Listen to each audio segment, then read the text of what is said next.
I'll let them know. See you later. Well, what did she say? It wasn't a she, it was a he. But the ice cream man left. Her husband is there too. Oh, ménage à trois? I didn't know you spoke French. I get by. George, you were right. Russian nudist sex criminal. Don't be so ridiculous. No wonder you fabricated this preposterous story about number 21. You jumped to conclusions without thinking them through. That telephone call, it wasn't number 21 because it was a he calling. But then who was it? Number 12. My job? Yes, sir. Oh, Bubbles, what did he want? Just to let you know that your sister has arrived. It is lunchtime. He asked me to stress to you that it was lunchtime. She always turns up at the most inopportune times. I think it's the perfect timing. After all, people get hungry. Yes, all right, George. Just making sure we are singing from the same hymn sheet. I bet you're going home. Look, stay for lunch if you want to, Audrey. It's fine. Thank you, but I better get back or John will have torn up the kitchen. Oh, I know. I'll show you out. See you later.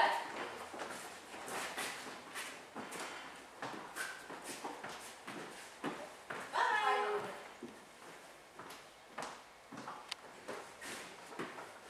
That woman is insane, Margaret. No, she's not, George. Yes, she is, and you're far too excited. I'm not excitable. I think you'll find you are. Really, the poor couple have only just moved in across the street, and you're accusing them of being spies, nudists, and God knows whatever else. Russians! Russians, exactly. It was the same thing when number 4 moved in, but thank God you couldn't get a proper view. I mean, you saw him juggling with one orange, you invite him round here, and before the chap has even had a chance to sit down, you ask him how long his duration in a circus was. Margaret, you need help. Anyway, how can these people be Russian? You know they're Welsh. George, I'm only doing my duty. Duty for whom? The neighbourhood, George, the common good. And how exactly does this work? Well, a few of us ladies thought the neighbourhood would be a much safer place if we all became more socially aware. Gossiping, you mean? No, George, we're very organised. Don't tell me. Audrey is a general. Don't be silly, George. She's an admiral. What? Yes, George, but that's only because she's got more time to give to the cause than the others do. And what rank are you, Margaret? I'm a Commodore, George. Have you eaten today, Margaret? Yes, George. So you're not feeling right-headed then? No, George. Do we need another talk with Dr. Burrows, Margaret? For the last time, George, I'm not mental. No, I think we need another talk to remind you that I have a dicky heart and your overactive behaviour is not helping. I'm not overactive, George. I'm calm. Berserk. I'm not berserk, George. Just socially aware. Exactly. Well, will you be a bit more socially aware around this house and detect my anguish? Anguish? Your amateur theatrics will finish me off. If it's not spies across the road, it's trapeze artists number 4. No, they were acrobats, George. They were a troupe of little girls coming home from ballet, Margaret. Well, I got confused with the matching uniforms. Anyway, I've learned my lesson now. This time I'm going to conduct a much more thorough investigation. That's why I've invited the nudist round. Nudists? Yes, George. Number 21. Dinner, 1900 hours. Will the Admiral be joining us? I don't think so, George. Well, perhaps it will be a nice, restful evening. You're not going to pry too much, are you? I don't pry, I inquire. There is a difference, George. Is there? Of course there is. Lunch. Oh, what do we have? Oh, cheese and pickle? Egg and cress. No cress. Ham? Chicken? Chicken it is, then.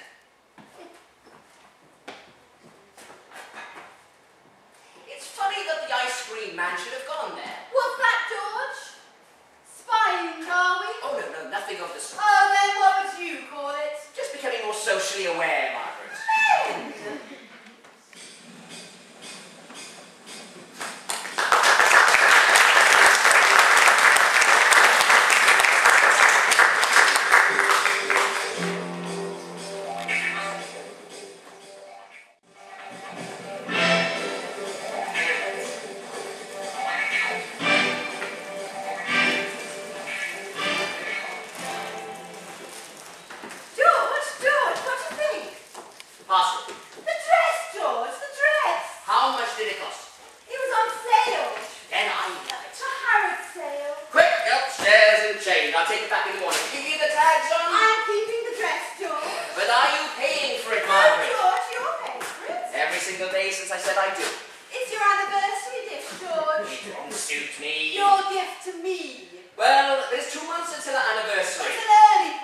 Well, seeing as I'm not likely to make it to our anniversary, enjoy. Just don't spill soup or something.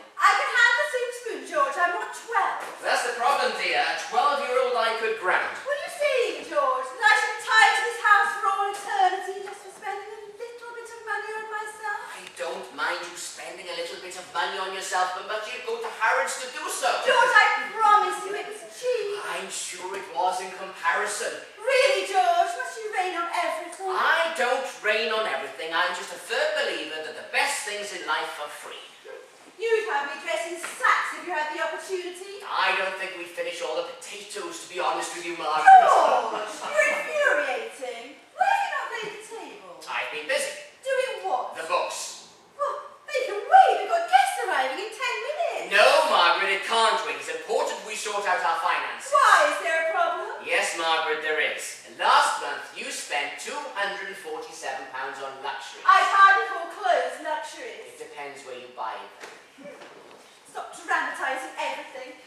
You won't be happy until we're living like paupers, needlessly. You'll better get used to it, because not actually will we be living like paupers, but actually being them. Being dramatic as always. I'm not being dramatic, I'm being realistic. Do you know, I had to let go one of the draftsmen today at the office, so there's extra work for me to do. I can't spread myself any thinner. One day you'll wake up, not a husband next to you, but a corpse. Don't say things like that, George. You give me the creeps. You give me the creeps every time you come in here in a new frock, a little part of me die. How do you think it's like for me, George, stuck in this house day after day after day? Has the Commodore been stuck with cabin fever? I've not been stuck with anything, George. You should be, perhaps it should wake you up a bit. I don't need waking up, George.